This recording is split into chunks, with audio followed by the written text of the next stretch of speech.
For those of you who don't know me, my name is Jen, and I've been married to Michael for 5 wonderful years, and 0 bad ones. I came to Every Nation, as Dan said, as a student, and have been here ever since. That's about 17 years. I studied biomechanical engineering at the university, at Queen Mary University in the east of London. Biomechanical engineering is hip and knee replacements, basically. That's where our Stratford church started. Big up the east. I love my Every Nation family. That's why I'm still here, and that's you guys. And so I wanted to share with you, and also any of you who are visiting here today, this truth that I've learned, and I hope that it will help you.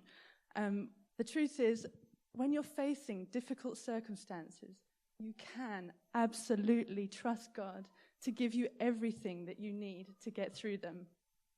We all try and control ourselves, other people and circumstances to ensure we get what we want. And being out of control causes our fight and flight instinct to kick in. Just think about your reaction the last time your train was delayed on the way to somewhere important. Your calm, reasonable, rational behavior was an inspiration to those around you, right? 2015 was an out-of-control year for me. You may know a bit of our story, that we'd been trying to get pregnant for a few years without success. So I went for some tests, and I was told that the chances for me of getting pregnant, even with medically assisted means, that's IVF, etc., were incredibly low, about 5%. So that means that no matter what I did, I had a 95% chance of not getting pregnant. When I heard that news, I felt like the rug of my life had been pulled out from under my feet. My flight and fight response was in full gear. I had 1,000 questions and no answers, which is not a situation I like to be in. I had limited options with no guarantee that any of them would work for me. I felt betrayed by my own body. Surely I should be able to control that. We've just heard about the Iron Man. I have one talent when it comes to running. So I felt embarrassed, ashamed, angry at myself. I felt betrayed by God. Surely this wasn't part of God's plan for my life. What did the diagnosis mean? Had I done something that was causing this now? Could I fix it? Or was that it? Was I supposed to give up on having my own children and adopt? I loved the idea of adoption. Was it selfish to want my own children as well? I felt bad for Michael. He's Italian, for goodness sake. Family is everything. Would he now feel trapped in being married to me? Just for the record, the thought never occurred to him. This was my fear, my insecurity. So I had no idea why this was happening to me. I had no idea what it all meant, and I didn't know what the future held. I was not in control of this situation, and no one could give me any certain answers. We all experience situations in which we feel helpless. If you feel in control of your life now, sit up, pay attention. You're going to be ahead of the curve and prepared for the future. What is the question that we all tend to ask in situations where we do feel out of control? Why is this happening to me? Is this going to end ever? How long will it take? What's behind these questions? We are grasping to get back in control. If we know the reason for a situation, then maybe we can come up with something to fix it.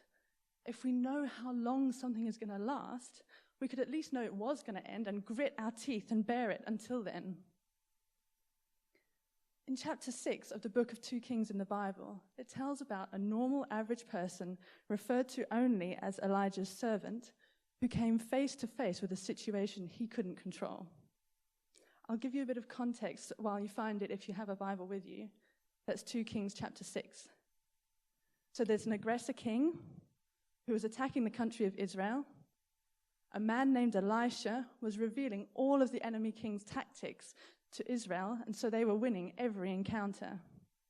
Finally, the enemy king decides to deal with Elisha once and for all. Let's read verse 14 and 15. Then the enemy king sent horses and chariots and a strong force to the city where Elisha and his servant were. They went by night and surrounded the city. When the servant of Elisha got up and went out early the next morning, he saw that an army with horses and chariots had surrounded the city. "Oh no, my lord, what shall we do?" the servant asked. So Elisha's servant was going through his morning routine, looks up, and discovers that he has lost control of the situation. His reaction, "Oh no," wasn't like, "whoops." It's better translated as a visceral groan of grief. He was facing a very unpleasant death. It's the same "oh no" I have felt and you may have felt. "Oh no, I may never have children." "Oh no, I'm about to lose a loved one to illness." "Oh no, I'm about to lose my job." Elisha's servant asked a very good question. He asked, "What shall we do?" But he didn't just ask anyone. He asked someone that he knew would know the right answer. Imagine if he'd asked a panicked townsperson. They could have said, "Hey, you're the one they're after. We're going to turn you over to them." Imagine if he'd just hidden away and hoped that in the sacking of the town that at least he'd survive. These are things that we are tempted to do when our fight and flight reaction kicks in.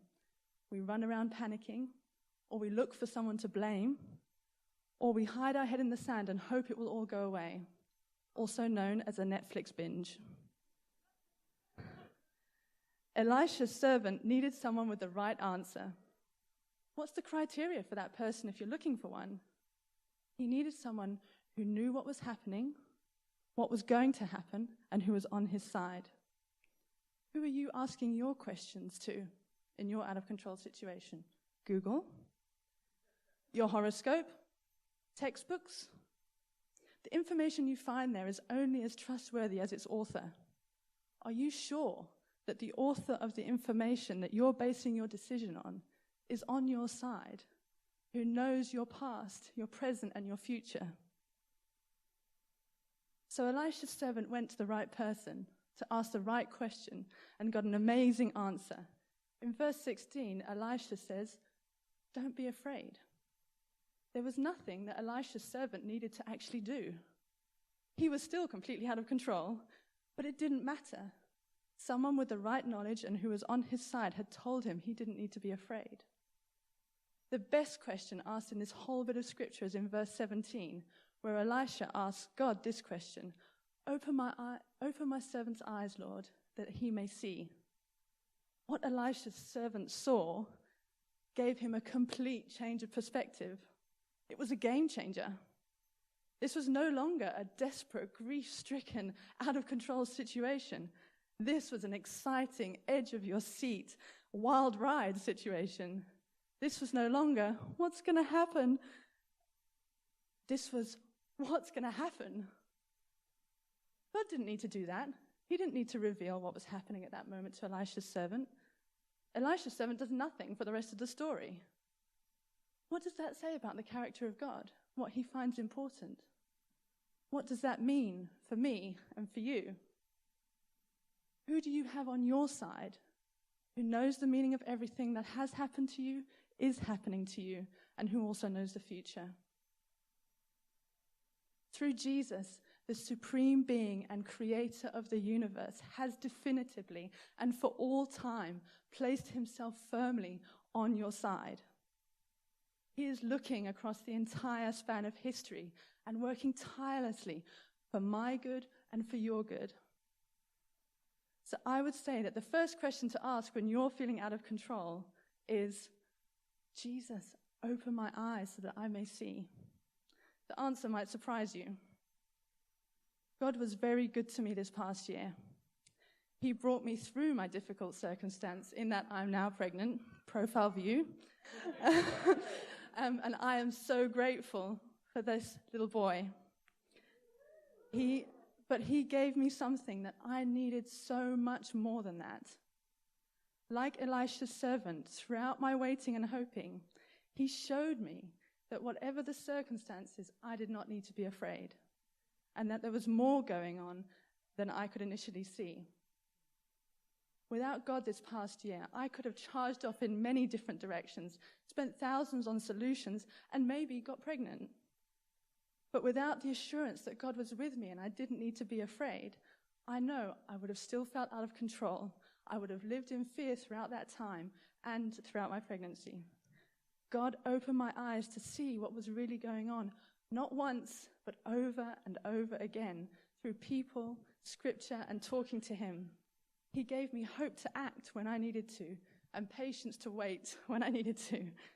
I was able to hope and wait without fear, panic, or denial, because I knew that I had received direction from someone who knew my past, he knew my present, and he knew my future and was on my side. Can you say the same? Yes, you can. Because God does not play favorites, and his promises are true for everyone, from Elisha's servant all the way through history to me and to you. In difficult circumstances, you can absolutely trust God to give you everything, whatever it is that you need to get through them. The first question you need to ask him is, Jesus, open my eyes so that I may see. Thank you.